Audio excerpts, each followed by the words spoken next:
जिस तरह मुंबई इंडिया का सबसे अमीर शहर है, इकोनॉमिक कैपिटल है, वैसे ही कराची पाकिस्तान का सबसे अमीर शहर और वहाँ की इकोनॉमिक कैपिटल है। दोनों ही शहर समुद्र के किनारे बसे हुए हैं। दोनों ही शहरों में आपको ऊंची ऊंची बिल्डिंग्स भी देखने को मिलेंगी और समुद्र के किनारे बसा होने की वजह से इंडिया में पानी के जहाज से सामान एक्सपोर्ट या इम्पोर्ट करने के लिए मुंबई काफी इम्पोर्टेंट है, तो वहीं पाकिस्तान के लिए कराची काफी इम्पोर्टेंट है। अक्सर दोनों ही शहरों की एक दूसरे से तुलना की जाती है, लेकिन दोस्तों आंकड़ों में ये कंपैरिजन कितना सही है, दोनों में से कौन सा शहर ज्यादा बेहतर है, आज की वीडियो में आइए जानते हैं। दोस्तों सबसे पहले जानते हैं कराची के बारे में। ये शहर कभी भारत का हिस्सा हुआ करता था। ब्रिटिश एम्पायर के टाइम इंडिया में एंट्री के लिए मेन एयरपोर्ट कराची में ही था। अंग्रेजों ने इसे सिंध प्रोविंस की कैपिटल भी बनाया और जब देश आजाद हुआ और पाकिस्तान अलग हुआ तो कराची को पाकिस्तान ने अपनी राजधानी बना लिया, जो कि 1959 तक ही पाकिस्तान की राजधानी रहा। इस शहर की करंट पॉपुलेशन लगभग 1.5 करोड़ है, जबकि आजादी के टाइम यहाँ की पॉपुलेशन 4 लाख थी और यहाँ की जीडीपी $200 बिलियन है। इसलिए ये पाकिस्तान के राज्य सिंध की जीडीपी का 95% और पूरे पाकिस्तान की जीडीपी का 20% अकेले ही कवर करता है। इसीलिए ये जीडीपी के लिहाज से पाकिस्तान का सबसे बड़ा शहर भी है और आबादी के लिहाज से मुस्लिम वर्ल्ड का सबसे बड़ा शहर है। इसे 1729 में एक टिलेनुमा गांव के तौर पर कुछ बलोच लोगों ने बसाया था और उस टाइम इसे नाम दिया गया था कलोची, लेकिन बाद में इसका नाम बदल कर कराची पड़ गया। समुद्र के किनारे और इंडिया के पश्चिम में होने की वजह से ब्रिटिश काल में कराची की इम्पोर्टेंस बहुत ज्यादा बढ़ती चली गई और इसीलिए ये शहर तरक्की भी करने लगा। अंग्रेजों ने यहाँ पर बहुत ज्यादा रेल नेटवर्क बिछाया और इसे एक सी पोर्ट हब में कन्वर्ट कर दिया। यहाँ पर नेचुरल हार्बर मौजूद था जिसे 18th सेंचुरी से कराची बंदरगाह के तौर पर यूज किया जा रहा है। हालांकि इससे पहले 8वीं शताब्दी से ही लोकल रूलर्स इस शहर का इस्तेमाल बंदरगाह के तौर पर किया करते थे। आज यहाँ 32 किलोमीटर के एरिया में केवल जहाजों या नावों के खड़े होने के लिए डॉक्स बने हुए हैं। अब बात करते हैं मुंबई की, जो कि इंडिया की इकोनॉमिक कैपिटल है। मुंबई इंडिया के गेट की तरह है, इसीलिए तो यहाँ पर गेटवे ऑफ इंडिया बना हुआ है। इंडिया के पश्चिमी इलाके में और समुद्र के किनारे पड़ने वाला इंडिया का सबसे इम्पोर्टेंट शहर और आबादी के लिहाज से ये इंडिया का दूसरा सबसे बड़ा शहर है। यहाँ की आबादी लगभग 2 करोड़ है, जिनमें से लगभग 80% हिंदू तो लगभग 20% मुस्लिम है और इसके अलावा बुद्धिस्ट, जैन, क्रिश्चियन और सिख कम्युनिटी के लोग भी काफी तादाद में यहाँ रहते हैं। मुंबई मेन लैंड इंडिया का हिस्सा नहीं है, बल्कि 7 आइलैंड्स का समूह है, जिन्हें अब बड़े बड़े मेगा प्रोजेक्ट की वजह से आपस में काफी अच्छे से कनेक्ट कर दिया गया है। 17th सेंचुरी से पहले यहाँ पर भी गोवा की तरह पुर्तगालियों का कब्जा था, पर काफी इम्पोर्टेंट स्ट्रेटेजिक लोकेशन होने की वजह से 17th सेंचुरी में यहाँ पर अंग्रेजों ने कब्जा कर लिया। 1900s में इस शहर का नाम बॉम्बे पड़ा। फिर 1995 में यहाँ मौजूद काफी फेमस मंदिर मुंबा देवी के नाम पर इस शहर का नाम मुंबई रख दिया गया। मुंबई की जीडीपी $277.9 बिलियन है और इस लिहाज से ये इंडिया की जीडीपी का 6.16% कवर करती है। वहीं इंडिया के समुद्री व्यापार का 70% भी मुंबई ही कवर करती है।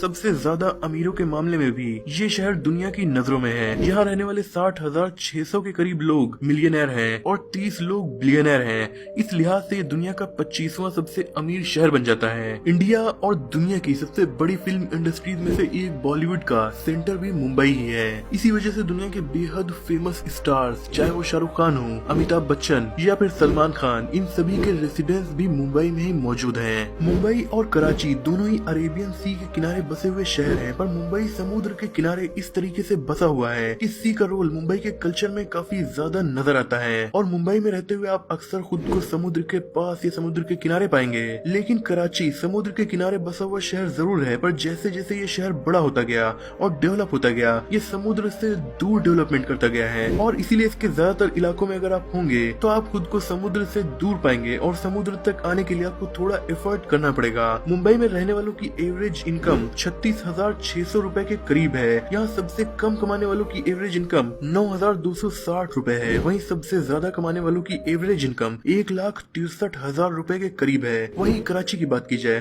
तो यहाँ पर एवरेज इनकम 37,000 इंडियन रुपीज के बराबर है। वहीं यहाँ रहने वाले सबसे कम कमाने वालों की एवरेज इनकम 9,300 रुपए के करीब और सबसे ज्यादा कमाने वालों की एवरेज इनकम 1,65,000 इंडियन रुपीस के करीब है। यानी एवरेज इनकम के मामले में कराची मुंबई से आगे है, पर अमीरों की तादाद मुंबई में ज्यादा है। दोस्तों महंगाई की बात करें तो तो मुंबई में रहना कराची में रहने से 23% ज्यादा महंगा है। एरिया की बात की जाए तो कराची 3780 स्क्वायर किलोमीटर में फैला हुआ काफी बड़ा शहर है। वहीं मुंबई का एरिया 603 स्क्वायर किलोमीटर है, जो कराची से काफी कम है, पर जीडीपी और आबादी में मुंबई ज्यादा है। पाकिस्तान में कलेक्ट किए जाने वाले टोटल टैक्स का 35% सिर्फ कराची से ही कलेक्ट किया जाता है। वहीं इंडिया में कलेक्ट किए जाने वाले टोटल इनकम टैक्स का लगभग 33% मुंबई से आता है। दोस्तों, इनकम और इम्पोर्टेंस की बात तो हो गई, अब बात करते हैं फेमस लोगों की। तो कराची के फेमस लोगों में सबसे पहला नाम है जिन्ना का।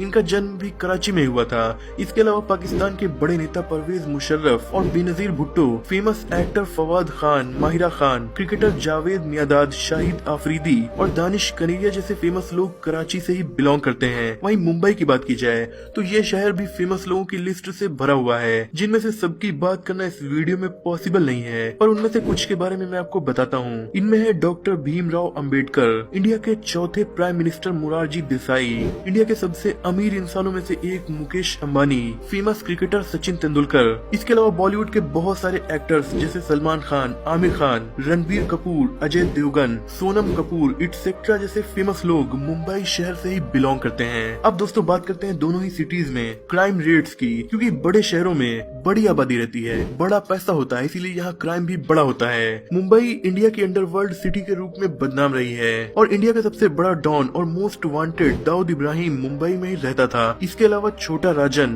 और हाजी मस्तान जैसे डॉन्स भी इसी शहर में रहा करते थे और इन डॉन्स का कनेक्शन पॉलिटिक्स से लेकर बॉलीवुड इवन क्रिकेट के ग्राउंड तक हुआ करता था। पर अब ये सब पुरानी बातें हो चुकी हैं, क्योंकि मुंबई पुलिस ने जब से सख्ती शुरू की तो वो इस शहर को क्राइम से आजाद करवाने में बहुत हद तक कामयाब रही है और अंडरवर्ल्ड का अब यहाँ से खात्मा हो चुका है। पर क्या ये कराची से हो पाया है? क्योंकि इंडिया का मोस्ट वांटेड दाऊद इब्राहिम खबरों के मुताबिक अब कराची में छुपा हुआ है और 2014 में तो कराची दुनिया के क्राइम इंडेक्स में 6ठे नंबर पर आता था। लेकिन कराची में भी पुलिस ने जब सख्ती स्टार्ट की तो क्राइम को बहुत हद तक कम करने में कामयाब रही और अब 2020 में कराची की रैंकिंग क्राइम के इंडेक्स में 6ठे से लुढ़क कर सीधा 103 पर आ गई है। इस लिहाज से ये अब काफी सुरक्षित भी हुआ है। अब दोस्तों बात करते हैं फेमस फूड की। तो मुंबई को अपनी कई फेमस डिशेस की वजह से भी जाना जाता है। यहाँ का वड़ा पाव और पाव भाजी पूरी दुनिया में फेमस है। पाव भाजी की शुरुआत टेक्सटाइल वर्कर्स के लंच के रूप में हुई थी, क्योंकि उन्हें काफी कम टाइम का लंच ब्रेक दिया जाता था और वक्त के साथ ये डिश पूरे मुंबई के रेस्टोरेंट्स में सर्व की जाने लगी। वहीं कराची का फेमस फूड है बन कबाब। ये भी वड़ा पाव और बर्गर से मिलता जुलता फूड है, जिसमें दो बन के बीच में कबाब, चना दाल और भी कई चीजें फिल की जाती हैं। वहीं कराची का दूसरा फेमस फूड है नल्ली बिरयानी। तो दोस्तों ये था कंपैरिजन इंडिया के इकोनॉमिक सिटी और पाकिस्तान के इकोनॉमिक सिटी का।